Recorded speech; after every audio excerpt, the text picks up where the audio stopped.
Baik Bapak, selamat malam. Malam. Perkenalkan, nama saya Dr. Nur Aini yang sedang bertugas di klinik ya Pak. Nah, pada kesempatan kali ini saya akan melakukan pemeriksaan terhadap dada Bapak, khususnya bagian jantung ya Pak. Nah, pemeriksaan ini bertujuan untuk memberikan informasi dan mendiagnosis terkait dengan keluhan yang Bapak rasakan. Nah, nanti pada pemeriksaan ini saya akan menginstruksikan Bapak untuk membuka baju ya Pak. Iya. Nah, apakah Bapak bersedia? Siap. Baik Bapak, boleh dilepas bajunya.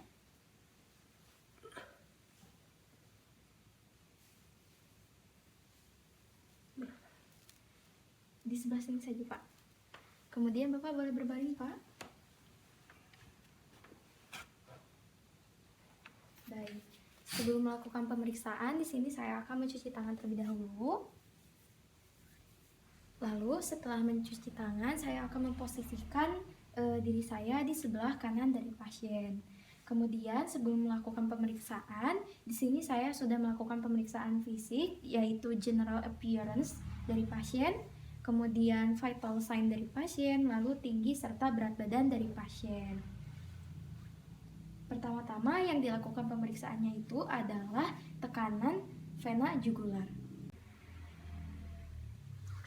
Baik, sebelum saya melakukan pemeriksaan terhadap tekanan vena jugularis dari pasien, di sini saya akan memposisikan pasien senyaman mungkin. Kemudian pemeriksaan ini dilakukan pada ruangan dengan cahaya yang cukup terang. Baik Bapak, apakah Bapak sudah merasa nyaman Pak? Sudah ya Pak. Kemudian setelah itu saya akan memberikan bantal pada belakang kepala pasien. Hal ini bertujuan agar otot sternocleidomastoidnya ini menjadi rileks. Baik Bapak, boleh Pak diangkat. Saya akan memasangkan bantal ya Pak. Apakah sudah nyaman Pak? Ya. Sudah nyaman. Kemudian setelah itu saya akan memposisikan pasien pada sudut kepala pasien pada sudut 30 derajat. Baik Bapak, sebelumnya punten ya Pak, diangkat kembali.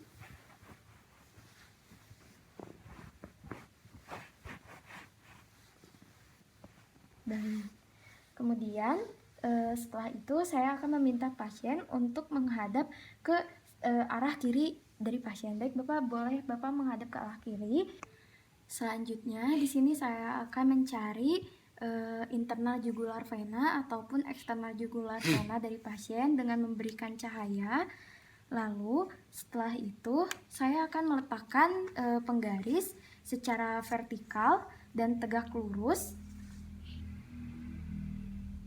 Dan penggaris ini tidak mengikuti kemiringan dari tubuh serta ataupun leher pasien.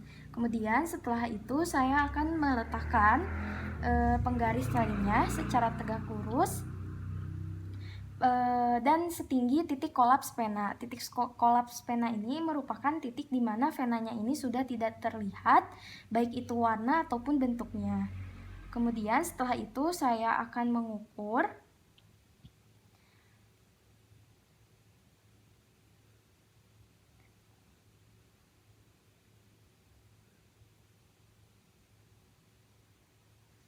baik. Setelah dilihat dari hasil ukurnya, dan hasil ukurnya ini dilihat dari tinggi pada bagian vertikal dari penggaris, dari sternal angle ke titik kolaps vena yang diukur oleh kedua pertemuan penggaris tadi. Nah, untuk hasilnya ini adalah 5 plus 1 cm H2O. Kemudian setelah itu saya akan memeriksa karotid dari pasien, di mana di sini saya akan meletakkan kedua jari saya, yaitu jari telunjuk dan jari tengah kanan saya pada arteri karotid kanan pasien.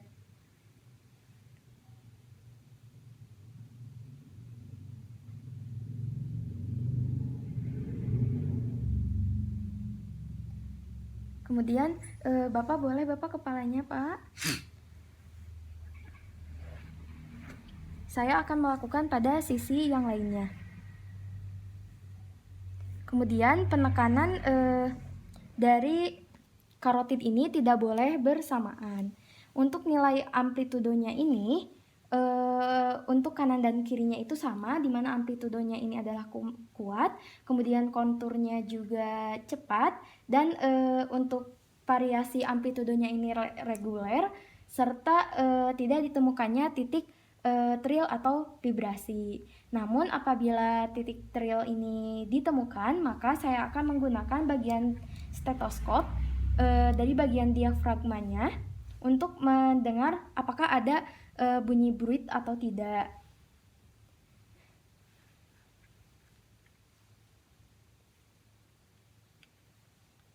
Baik Bapak, punten Pak.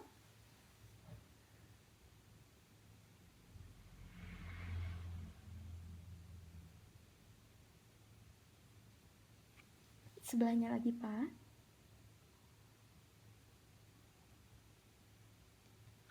Selanjutnya di sini saya akan melakukan pemeriksaan pada brachial artery dari pasien, di mana di sini saya akan memposisikan lengan pasien berada di samping tubuh pasien, kemudian telapak tangannya ini terbuka dan ekstensi. Kemudian setelah itu saya akan memfleksikan tangan pasien dengan derajat tertentu untuk mendapatkan relaksasi otot yang optimal. Kemudian setelah itu saya akan meletakkan tangan kiri saya di bawah siku pasien, lalu saya akan merasakan denyut arteri brachial dengan menggunakan jari telunjuk dan jari tengah saya di medial dari tendon bicep. Kemudian di sini juga saya akan menilai dari amplitudonya. Untuk amplitudonya ini adalah kuat, kemudian untuk konturnya itu adalah cepat, lalu untuk variasi amplitudonya itu reguler, dan tidak ditemukannya adanya trill pada brachial artery pasien. Untuk selanjutnya saya akan melakukan pemeriksaan terhadap point of maximal impulse atau sering disingkat dengan PMI. Untuk PMI sendiri ini diawali dengan inspeksi, di mana untuk inspeksi ini harus dilakukan pada ruangan dengan cahaya cukup, dan biasanya lokasi PMI ini di mid-clavicular line, intercostal space kelima di bagian kiri. Kemudian setelah itu saya akan menggunakan ujung jari yang rapat untuk merasakan PMI ini di intercostal 4 ataupun intercostal 5.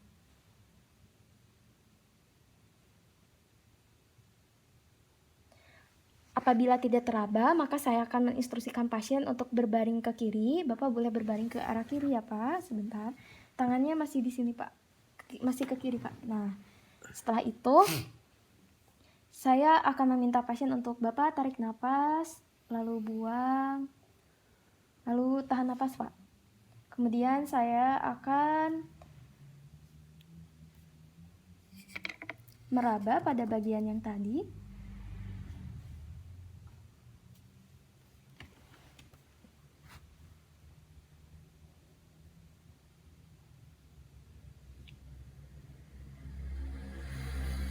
Kemudian saya juga akan mengecek apakah adanya trill dengan menekan PMI oleh pangkal jari.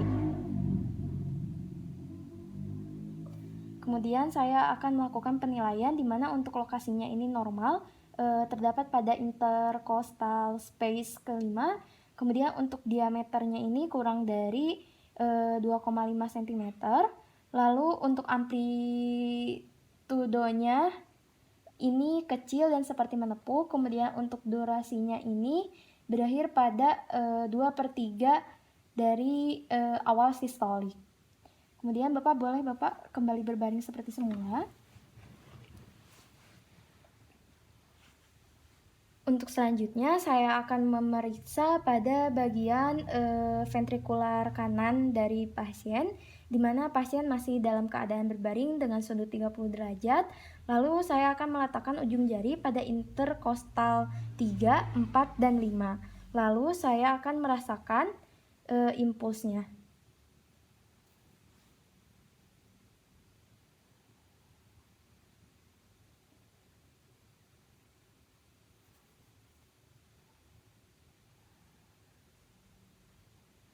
Kemudian saya akan menilai lokasinya, di mana untuk lokasinya ini normal, lalu untuk diameternya juga itu normal, dan untuk amplitudenya ini kecil serta seperti menepuk, dan juga untuk durasinya normal, yaitu berakhir pada 2/3 awal dari sistolik.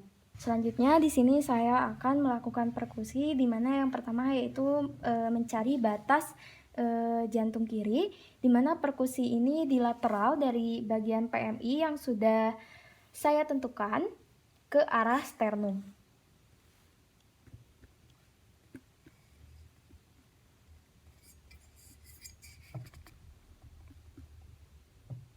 Baik, kemudian setelah itu saya akan mencari batas jantung kanan, di mana perkusi ini di mid clavicular line dada kanan, kemudian turun ke bawah,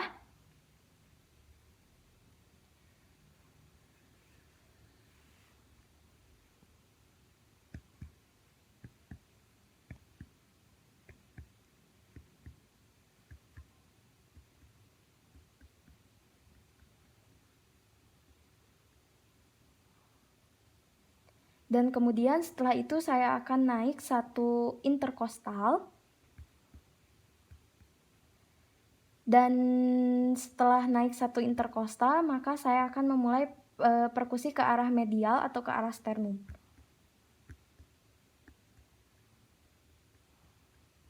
Dan ini merupakan batas kanan dari jantung pasien. Kemudian setelah itu saya akan mencari batas jantung atas dari pasien, di mana ini dilakukan pada mid clavicular line kiri, lalu perkusi ke bawah dari interkostal pertama. Biasanya ini di interkostal kedua sudah terdengar bunyi dul, dan itulah merupakan batas jantung atas dari pasien.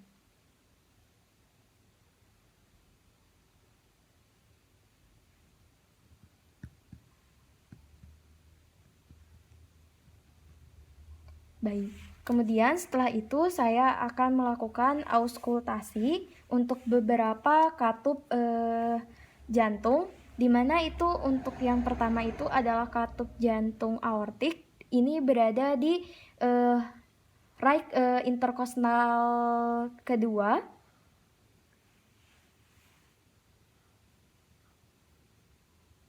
Dengan menggunakan diafragma.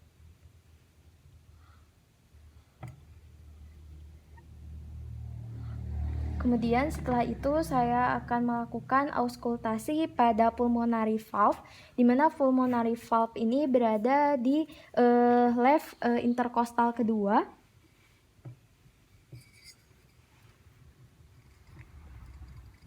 Kemudian dilanjutkan kepada katup mitral, ini berada di left interkostal kelima dari mid clavicular line.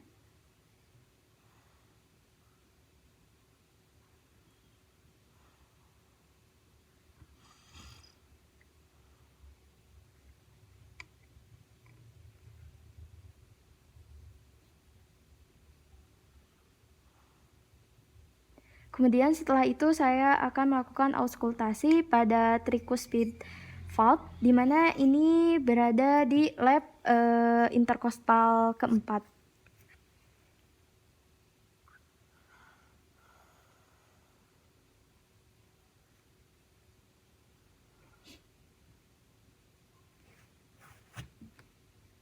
Baik, setelah itu saya akan melanjutkan dengan menentukan bunyi pertama dan bunyi kedua atau S1 dan S2 pada jantung pasien, di mana ini dilakukan pada bagian apex dari jantung dan lateral ke kiri. Kemudian di sini juga saya akan melakukan auskultasi sambil megang arteri radialis dari pasien, karena untuk bunyi pertama atau S1 ini itu akan terdengar bersamaan dengan denyut nadi arteri radialis.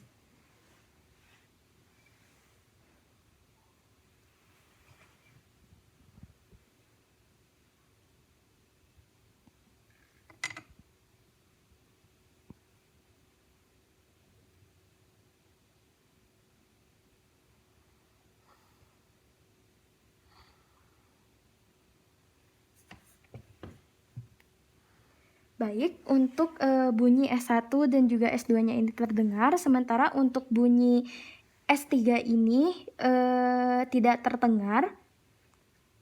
Dan untuk bunyi S3 ini didengarkan dengan melakukan auskultasi dengan bantuan bagian dari bel stetoskop.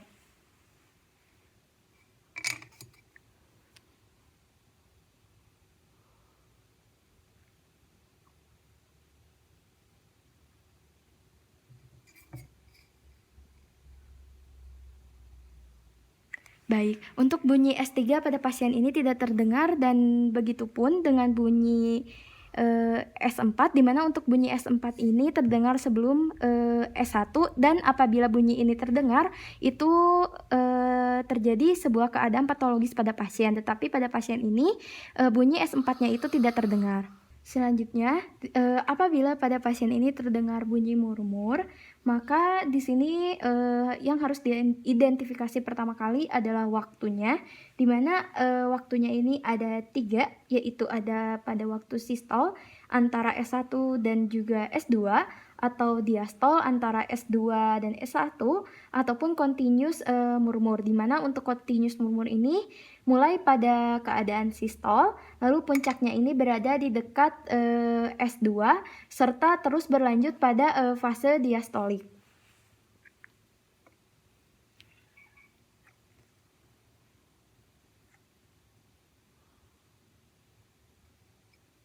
Kemudian untuk lokasinya ini saya akan mencari katup yang bunyinya bunyi bisingnya ini paling besar. Dan itu merupakan sumber dari murmur yang dialami oleh pasien.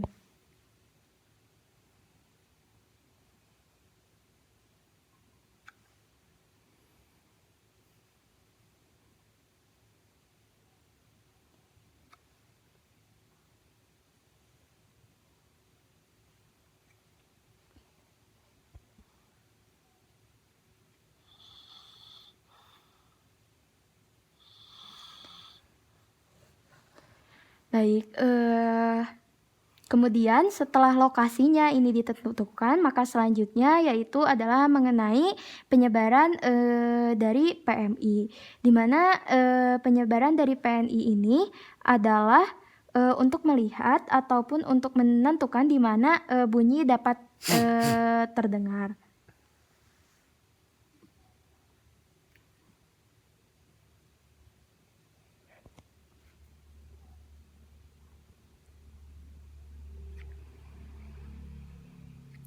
Baik, kemudian setelah penyebaran dari PMI, maka dilihat bentuk dari murmurnya ini sendiri, apakah itu crescendo, di mana untuk crescendo ini semakin keras, atau decrescendo atau semakin pelan, lalu ada crescendo, decrescendo, dan juga ada plate, di mana untuk plate ini sendiri itu bunyinya itu terdengar statis atau sama. Kemudian setelah didengarkan bentuknya itu seperti apa, maka dilakukan pemeriksaan terhadap intensitasnya. Untuk sistol sendiri itu ada 6 grade, itu ada grade 1 sampai grade 6 dari mulai samar hingga sangat terdengar dengan disertai trill. Kemudian untuk grade 4 ini ada untuk diastol ini ada 4 grade, dari grade 1 sampai grade 4. Nah, kemudian setelah intensitasnya ini didengarkan, lalu yang selanjutnya adalah mengenai pitch-nya sendiri. Untuk pitch-nya sendiri ada high, medium, dan juga low. Sementara untuk selanjutnya yaitu quality dari murmurnya itu sendiri, di mana untuk quality-nya itu terdengar seperti blowing, rumbling, ataupun musikal.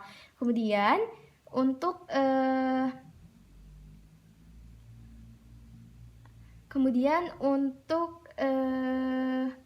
karakteristik tertentu di mana di sini dapat membedakan antara prolapse pada katup mitral dan juga kardiomiopati hipertropik dengan penyakit aorta dan juga katup mitral lainnya. Ini seperti contohnya ini adalah murmur di jantung kanan pada pasien ini meningkat, sementara pada jantung kiri murmurnya ini meningkat pada ekspirasi. Sementara yang tadi murmur di jantung kanannya ini terdengar lebih kencang ketika saat pasien inspirasi. Kemudian setelah itu saya akan melakukan pemeriksaan pada bagian ekstremitas dari pasien.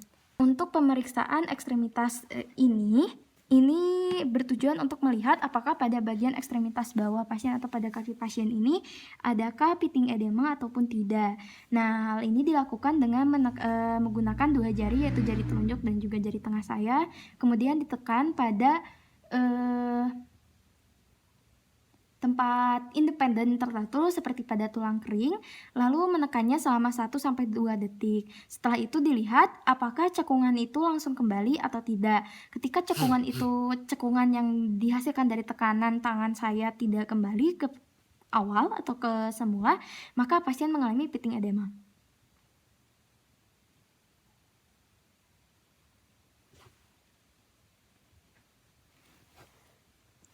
Baik, setelah dilakukan penekanan tidak ditemukannya adanya piting edema pada ekstremitas dari pasien. Baik, Bapak, untuk pemeriksaannya ini sudah selesai.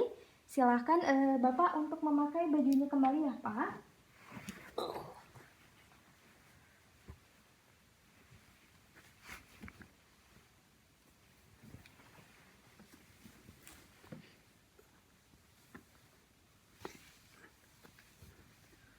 Baik, Bapak, terima kasih ya Pak atas kerjasamanya. Iya.